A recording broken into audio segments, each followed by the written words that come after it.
बहुत समय पहले की बात है। एक छोटे से गांव के पास एक घना जंगल हुआ करता था। यह जंगल दिन के समय तो शांत और सुंदर दिखता था, लेकिन रात के समय इसका रूप बदल जाता। गांव के लोग कहते थे कि इस जंगल में एक खतरनाक चुड़ैल रहती है, जो इंसानों का खून पीकर अपनी भूख मिटाती है। गांव के बुजुर्गों की मान्यता थी कि यह चुड़ैल पहले एक साधारण महिला थी। उसका नाम कामिनी था। वह अपनी सुंदरता और मीठी वाणी के लिए जानी जाती थी।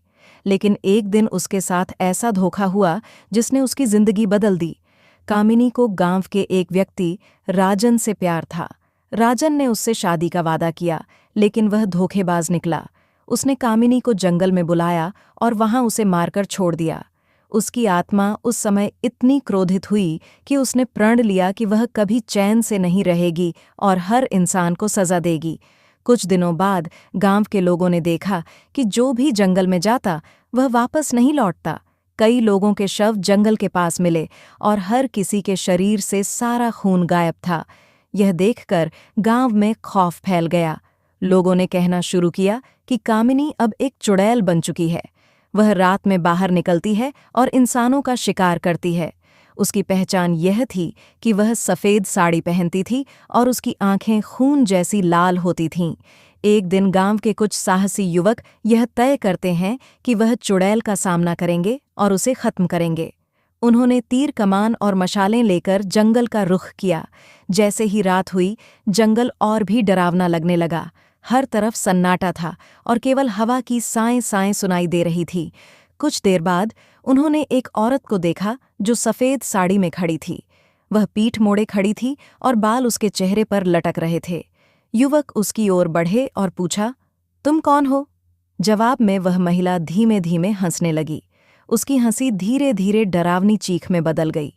उसने अपना चेहरा घुमाया और सबने देखा कि उसकी आंखें लाल थीं और उसके दांत बड़े बड़े नुकीले थे। वह कामिनी की चुड़ैल थी। चुड़ैल ने उन युवकों पर हमला कर दिया। वह इतनी तेज थी कि किसी को संभलने का मौका नहीं मिला। एक एक कर उसने सबके गले काट दिए और उनका खून पी लिया। गांव में वापस केवल एक ही युवक लौट सका, वह भी बुरी तरह घायल।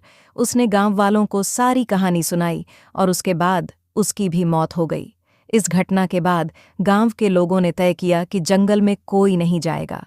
उन्होंने उस रास्ते पर एक मंदिर बनाया और रोज वहां पूजा करने लगे ताकि चुड़ैल की आत्मा शांत हो सके।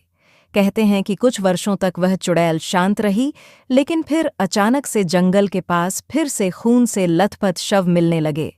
आज भी जो लोग उस जंगल के करीब जाते हैं, वे खून पीने वाली चुड़ैल का शिकार बन जाते हैं। यह कहानी आज भी गांव वालों के दिलों में दहशत पैदा करती है। खून पीने वाली चुड़ैल का खौफ इतना ज्यादा है कि कोई भी उस जंगल का नाम लेने से डरता है। यह कहानी हमें सिखाती है कि किसी को धोखा देना और उसका दिल तोड़ना कितनी बड़ी सजा ला सकता है। यह भी एक चेतावनी है कि हमें अज्ञात शक्तियों और प्रकृति का सम्मान करना चाहिए।